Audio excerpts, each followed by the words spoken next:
किताबी नॉलेज, ये मोटिवेशन, ये सब चीजें, ये एक अलग चीज है। धरातल पे उतर के जाइएगा ना तो अलग चीज है आपको, और कभी बिहार में आके देखिएगा तो एकदम में अलग मिलेगा खैर हमारे यहाँ तो हर चीज है भाई, पहाड़ काटने वाले लोग भी, तो ऐसा नहीं है कि आपके पास अभाव नहीं है, मतलब सबके पास कमों में भी है, लेकिन कितना बहाना बनाएंगे हम लोग, कितना रोएंगे कि भैया हमारे पास इस चीज की कमी है। दुनिया का कोई इंसान पूर्ण नहीं है, सबके पास कुछ कमी है। शायद जिसे हम कहते हैं कि ये बड़े लेवल का आदमी है, उसके पास बड़ा प्रॉब्लम है, छोटा के पास तो छोटे प्रॉब्लम है, बड़े के पास बड़ा प्रॉब्लम है। दुनिया का कोई आदमी जो नहीं है जिसके पास प्रॉब्लम नहीं है, और प्रॉब्लम का आना बहुत जरूरी है, क्योंकि आवश्यकता ही आविष्कार की जननी होती है। अगर आपके पास कमी नहीं रहेगा ना, आप कुछ करिएगा ही नहीं, कोई भी चीज का।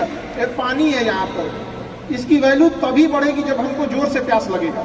अभी नहीं लगा है, इसका थोड़ा सा हमको लगता है कि कम, कोई वैल्यू उतना नहीं। अभी लगेगा ना थोड़ी देर बाद प्यास, तो लगेगा ना बहुत जरूरी चीज है।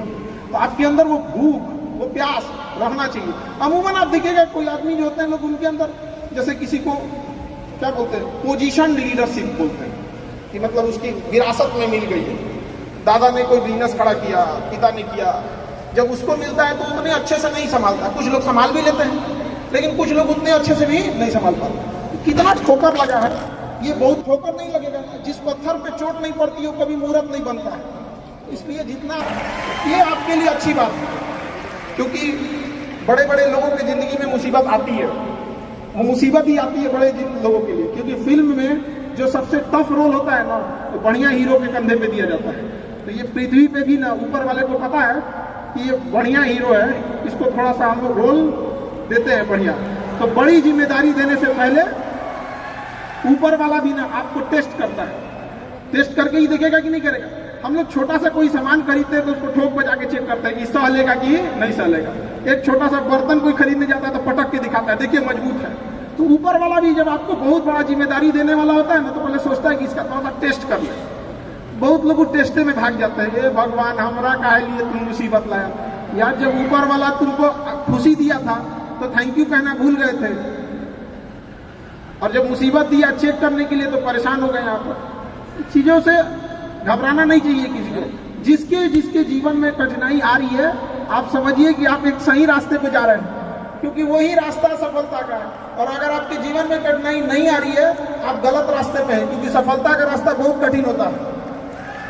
चाहे कहीं से उठा के देख लीजिए आप, कोई कह सकता है कि इसमें आप में किसी को कठिनाई नहीं है, कोई भी कह सकता है, कभी नहीं कह सकता है आप। इतने लोग में से कोई, सबके जीवन में आएगी कठिनाइयां। कठिनाई का आना है, और करके निकल जाएंगे हम लोग, यहाँ सीखेंगे। और कठिनाई से आने से एक चीज और फायदा होता है कि हमें समाज की एक वो हिस्सा देखने को मिलता है जो हम नहीं देख पाते। कठिनाई के बाद पता चलता है कि दुनिया कैसी थी और हम कैसा समझ रहे थे इसको। बहुत जरूरी है इस चीज को, और समाज का एक असली चेहरा दिखा के रखना लोगों। आजकल यंग जनरेशन जो है ना, अचानक सोचती है सफल हो जाए। अचानक कभी नहीं सफल हो सकते। रातों रात जो सफल होते हैं ना, रातों रात गायब हो जाते हैं। आप कई एग्जाम्पल होंगे आप लोग के पास जो देखे होंगे, रातों रात सक्सेस होता है ऐसा, फिर उसके बाद देखिएगा रातों रात गायब भी हो जाते हैं। क्योंकि धीमी आंच पे ही खाना तेज अच्छा बनता है, और अचानक बना देंगे खुद तेज जल जाएगा खाना। इसलिए थोड़ा थोड़ा स्टेप बाय स्टेप कोशिश कीजिएगा कि आगे बढ़े, चाहे आप जिस फील्ड में, वट एवर फील्ड आपका बेटर जानते हैं, आप लोग एक्सपीरियंस आप लोग के पास होगा चीजों के लिए। लेकिन ज्यादा दिमाग लगाने के, प्लानिंग व्लानिंग के चक्कर में मत रहिएगा। कोशिश कीजिएगा कि आज का आज चीजों को एग्जीक्यूट करें। जितना जल्दी एग्जीक्यूट करेंगे उतना जल्दी आपको कुछ एक्सपीरियंस गेन करेंगे, फिर आगे बढ़ने का आपको और जो भी कठिनाई होगी उससे आगे बढ़ के निकलेंगे आप लोग वहां पे। डिसीजन लेने के टाइम पे ज्यादा किसी के इन्फ्लुएंस मत होइएगा। और कई बार होता है क्या ना कि हम किसी के दबाव में डिसीजन ले लेते हैं। आप सुनिए सबकी, अकेले डिसीजन मत लीजिए, 3-4 आदमी से देखिए, ताकि नहीं तो मोहम्मद बिन तुगलक हो जाएंगे।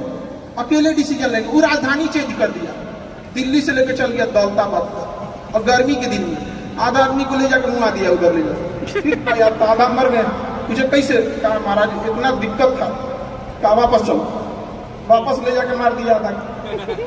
अपने से डिसीजन लेने के चक्कर में मत रहिएगा। 2-4 बार आप देख लीजिएगा, और दूसरों के एक्सपीरियंस से सीखना बहुत जरूरी है, क्योंकि खुद के ठोकरों से अगर आप सीखने की कोशिश कीजिएगा तो शायद ये जन्म आपका ठोकर खाते खाते ही खत्म हो जाए। तो दूसरों के ठोकर से आप सीख लीजिए ना।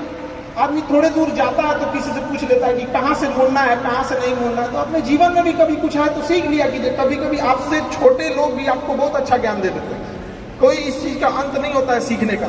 सीखने के मामले में थोड़ा बेशरम बनना पड़ता है कि भाई जहां से मन मिले वहां से सीख लेना चाहिए जो भी चीज। हमको तो लगा था कि विजय बिंद्रा जी हम लोग को भी कुछ सिखाएंगे। हालांकि चीजें बहुत पता है। एक 2 साल पहले, 1.5 साल पहले हमसे एक बात उन्होंने बोला था कई चीजों के लेकर, डिसीजन को लेकर। काफी अच्छी मित्र है हमारे। तो उन्होंने कहा कि इक्विटी जो है वो काफी इंपॉर्टेंट चीज होती है। कई बार ऐसे डिसीजन लेने में, हम लोग एक टीचर है, उतना बिजनेस के बारे में हार्डकोर उतना आइडिया नहीं था, टीचिंग के मामले में ज्यादा था। तो एक आध डिसीजन गलत ले रहे थे लोग, उन्होंने भी काफी इस चीजों में हेल्प किया था। तो किसी से डिस्कस कर लेना चाहिए और इंस्टेंट डिसीजन लेने से बचिएगा। इंस्टेंट अचानक कुछ हुआ, नहीं हम भी ऐसा करेंगे, ऐसा नहीं होना चाहिए। इंस्टेंट डिसीजन कभी भी हमेशा खतरनाक होता है। डिसीजन क्या ले रहे हैं आप सामने वाले का सुनिएगा। कई बार ऐसा होता है लोग डिस्कशन के नाम पे अपनी बतिया ठोक देते हैं। 4 आदमी के बीच में बैठेंगे और कहेंगे हम ऐसा सोच रहे हैं। ऐसा कभी मत कीजिएगा, पहले उनकी सुन लीजिएगा कि वो लोग क्या बोल रहे हैं। क्योंकि जब आप किसी बड़े लेवल पे होते हैं ना, आप कहेंगे कि हम ऐसा सोच रहे हैं तो आपके नीचे वाले लोग भी ना आप ही की बात में हम यहाँ मिला देते हैं। तो बेटर है पहले उनके अपना बोलने से पहले उनकी बातें सुन लीजिए कि वो क्या कहना चाह रहे हैं, तभी जाके किसी डिसीजन पे पहुंचिए। इंस्टेंट डिसीजन चीजों से बचिएगा। और अभी डिजिटल इंडिया है, सब